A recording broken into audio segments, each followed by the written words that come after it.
श्री रामचंद्राय नमो नमः। प्रिय श्रोतागणों, प्रभु की परम मंगल कल्याणदायिनी कथा श्री रामचरितमानस पंचम सोपान सुंदर कांड की कलयुग में सभी कष्टों को, सभी बाधाओं को दूर करने वाले प्रभु श्री रामचंद्र जी के गुणों का वर्णन है। आइए हम सब इस कथा का, प्रभु के गुणों का वर्णन सुनते हैं, जो आपके समस्त कष्टों का निवारण कर देगी। आपके कष्ट दूर हो जाएंगे, प्रभु की कृपा प्राप्त होगी। क्योंकि कलयुग केवल नाम आधारा, सुमिर सुमिर नर उतरहि पारा। कलयुग में प्रभु का नाम, गुण, यश का वर्णन स्मरण करके, सुन सुन के ही इस संसार सागर से सभी मनुष्यों का उद्धार हो जाएगा, वैकुंठ धाम प्राप्त कर लेंगे। तो आइए हम भी प्रभु की ये पावन कथा सुनते हैं। भक्तों, प्रभु श्री रामचंद्र जी समुद्र के पास पहुंच चुके हैं। पीछे हमने पूरी कथा सुना दी है। अगर आप लोग अभी नहीं सुने हैं तो मेरे चैनल को सब्सक्राइब करके, वीडियो को लाइक करके पीछे जाके आप सुन सकते हैं। और कथा अब आगे की हम आज कह रहे हैं। प्रभु श्री रामचंद्र जी समुद्र के तट पर पहुंच चुके हैं और समुद्र को पार करने की योजना बना रहे हैं। तभी रावण ने अपने गुप्तचरों को वहां पर भेजा। रावण के गुप्तचरों में जो एक शुक नाम का गुप्तचर रहता है, वह आकर प्रभु श्री राम की सेना को देखा और जैसे ही प्रभु श्री रामचंद्र जी के दर्शन किए शुक ने, वैसे ही उसको अपनी कटुता, छल सब भूल गई और अपने वास्तविक रूप में ही वो वहाँ पर उपस्थित हो गया, जिससे बंदर सब सेना पहचान ली प्रभु की और शुक को बांध कर मारने लगे और बोले कि इसका नाक और कान काट दो। शुक का इसको देखकर शुक ने बोला, प्रभु श्री रामचंद्र जी की शपथ है, अगर कोई मेरा नाक और कान काटेगा।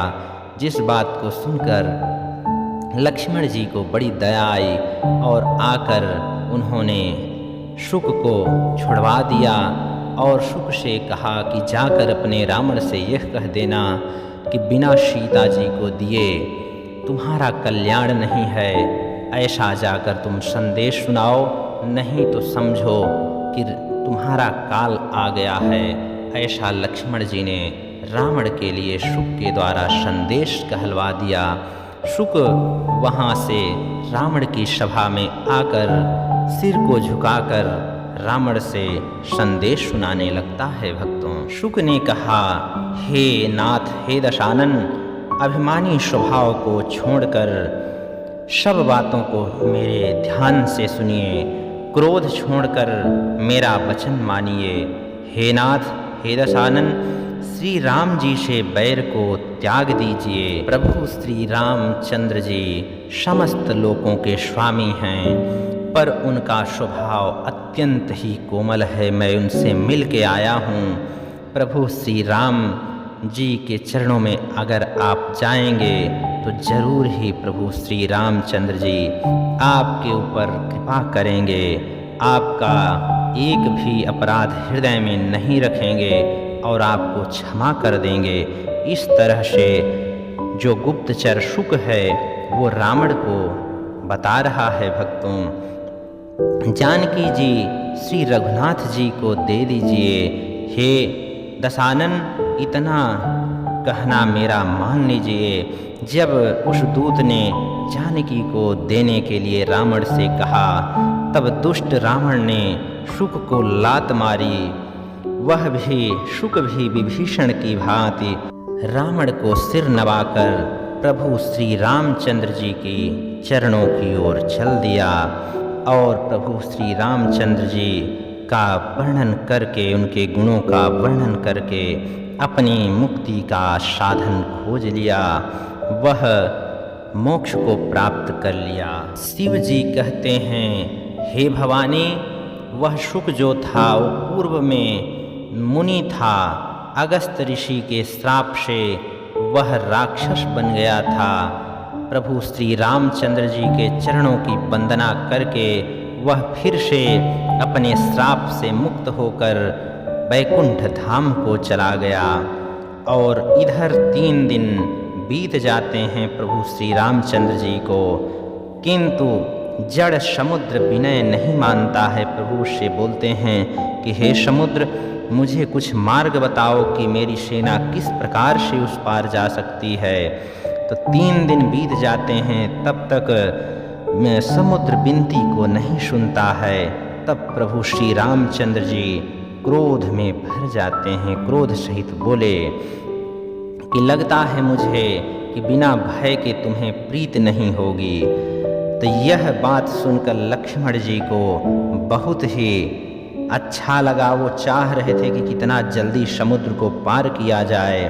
प्रभु श्री रामचंद्र जी ने कहा, हे लक्ष्मण, धनुष बाण लाओ, मैं अग्नि बाण से समुद्र को सोख डालूं। जिस तरह से मूर्ख से विनय करना, कुटिल के साथ प्रीति करना, कंजूस के साथ नीति का उपदेश करना, ममता में फंसे हुए मनुष्यों से ज्ञान की कथा, अत्यंत जो लोभी जिनका स्वभाव है उनसे वैराग्य का वर्णन करना, अक्रोधी से शांति की बात करना और कामी से भगवान की कथा का वर्णन करना, उसको सुनाना, इनका वैसे ही फल होता है जैसे किसी ऊसर खेत में बीज बो देने से बीज भी नष्ट हो जाता है, उसी तरह से अपना समय नष्ट करना होता है। ऐसा प्रभु श्री रामचंद्र जी कह रहे हैं कि इनको ज्ञान की कथा नहीं सुनानी चाहिए, जिनको काम वासना से पीड़ित हों। ऐसा कहकर श्री रामचंद्र जी ने धनुष को चढ़ाया। यह बहुत ही लक्ष्मण जी को अच्छा लगा।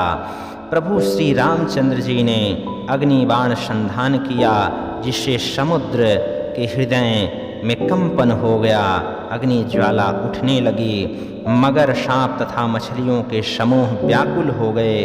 जब समुद्र ने जीवों को जलते जाना कि सब जल जाएंगे, नष्ट हो जाएंगे, मेरा अस्तित्व ही नष्ट हो जाएगा, तब सोने के थाल में समुद्र ने अनेक मणियों और रत्नों को लेकर अभिमान को छोड़कर वह ब्राह्मण का रूप धारण करके समुद्र प्रभु श्री रामचंद्र जी के पास उपस्थित हो गया। भक्तों, कागभूषणी जी कहते हैं, हे गरुण जी सुनिए, चाहे कोई करोड़ों उपाय करके सींचे, पर केला अगर एक बार फल आ जाता है तो दोबारा से उसमें फल नहीं आता है, उसको काटना ही पड़ता है। जब दूसरा पेड़ उगता है तभी उसमें फल आता है। उसी प्रकार से नीच विनय से नहीं मानता, उसको जब डांटो तभी वो झुकता है, तभी वह रास्ते पर आता है। समुद्र ने भयभीत होकर प्रभु श्री रामचंद्र जी के चरण पकड़कर कहा, हे नाथ, मेरे सब अवगुण दोषों को क्षमा कर दीजिए।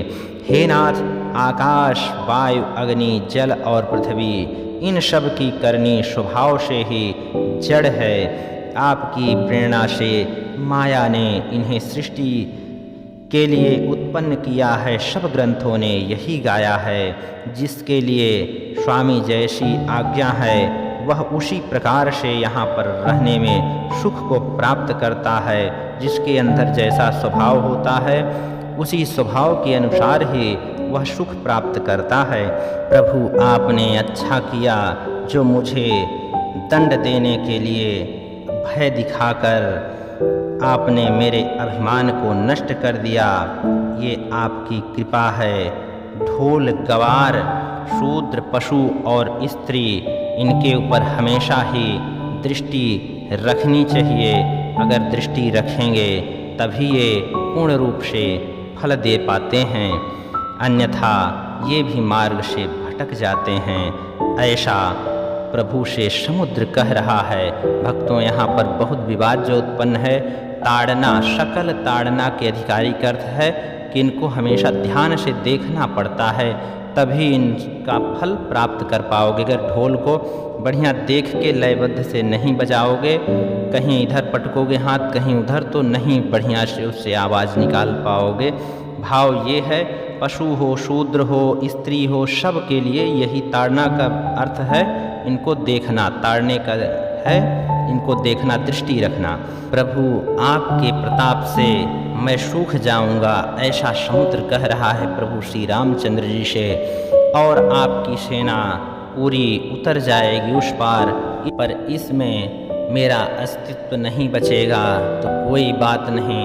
प्रभु आपके आदेश का, आज्ञा का उल्लंघन मैं नहीं कर सकता हूँ। ऐसा वेदों ने कहा है कि आपका ही बनाया हुआ संपूर्ण जगत है, पर जो आपको अच्छा लगे, अगर आप चाहते हैं तो मैं अभी सूख जाता हूँ। प्रभु श्री रामचंद्र जी समुद्र के अत्यंत विनीत वचन सुनकर कृपालु श्री रामचंद्र जी मुस्कुराकर कहे, हे तात, हे समुद्र, जिस प्रकार से वानरों की सेना उस पार उतर जाए वह उपाय बताओ। समुद्र ने कहा, हे प्रभु, नील और नल 2 वानर भाई हैं। उन्होंने लड़कपन में ऋषि से आशीर्वाद पाया था। उनके स्पर्श कर लेने के बाद भारी से भारी पहाड़ भी आपके प्रताप से समुद्र में तैर जाएंगे। मैं भी प्रभु आपके कृपा से जितना मुझसे हो सकेगा, अपने ताकत के अनुसार मैं भी सहायता करूँगा कि पत्थर नीचे न डूबें। हे नाथ, इस प्रकार समुद्र को बांधिए जिससे तीनों लोकों में आपका सुंदर यशगान गाया जा सके। इस तरह से समुद्र प्रभु श्री रामचंद्र जी से कह रहा है, भक्तों, इस बाण से जो आपने अपने धनुष पर चढ़ा लिया है, इससे आप मेरे उत्तर तट पर रहने वाले पाप के राशि, जो पाप करते रहते हैं, ऐसा एक मनुष्यों का वंश वहाँ पर रहता है उत्तर तट पर मेरे, जो कि पाप के वंश के हैं, पाप करने वाले हैं। कृपालु हे प्रभु, आप मेरे उस तट में जितने भी पापी लोग हैं उनको आप मार दीजिए, अपने इसी बाण से उनका वध कर दीजिए। श्री रामचंद्र जी का भारी बल और पौरुष देखकर समुद्र हर्षित होकर सुखी हो गया। उसने उन दुष्टों का सारा चरित्र जो वहाँ उत्तर तट पर रहते थे प्रभु को सुनाया। फिर श्री रामचंद्र जी की वंदना करने लगा और समुद्र प्रभु के चरणों में सिर को झुकाने लग गया। भक्तों, समुद्र प्रभु की कृपा प्राप्त करके वहीं पर अदृश्य हो गया। प्रभु श्री रामचंद्र जी को समुद्र का यह मत, यह विचार बहुत अच्छा लगा। उन समुद्र की सलाह कि समुद्र के ऊपर पत्थरों से पुल बनाया जाए, यह प्रभु को बहुत अच्छा लगा। यह चरित्र जो सुंदर कांड का चरित्र प्रभु का है, कलयुग में सभी पापों को हरने वाला है। इसे तुलसीदास जी ने अपने बुद्धि के अनुसार गाया है। श्री रघुनाथ जी के गुण समूह सुख के धाम, संदेह का नाश करने वाले और मनों के जितने भी विकार हैं, सब विकारों, सब कष्टों को नष्ट करने वाली प्रभु की पावन यह कथा है। जो इसको सुनेगा जरूर ही उसकी हर मनोकामना पूर्ण होगी, मन की सब अभिलाषाएं पूर्ण होगी और हर प्रकार से सुख और समृद्धि को प्राप्त करेगा। तुलसीदास जी बाबा लिख रहे हैं, अरे मूर्ख मन, तू संसार का सब आशा भरोसा त्याग कर निरंतर इस गुण को गा और सुन। श्री रघुनाथ जी का गुणगान संपूर्ण सुंदर मंगलदायक है, जो सभी प्रकार के मंगलों को देने वाला है। जो इसे आदर सहित सुंदर कांड को सुनेंगे, वे बिना किसी प्रयास के, बिना किसी जहाज के, अन्य साधन के कुछ भी और उनको करने की जरूरत नहीं पड़ेगी। वो इस भवसागर रूपी संसार से प्रभु की कृपा से तर जाएंगे, ऐसा गोस्वामी तुलसीदास जी बाबा लिख रहे हैं।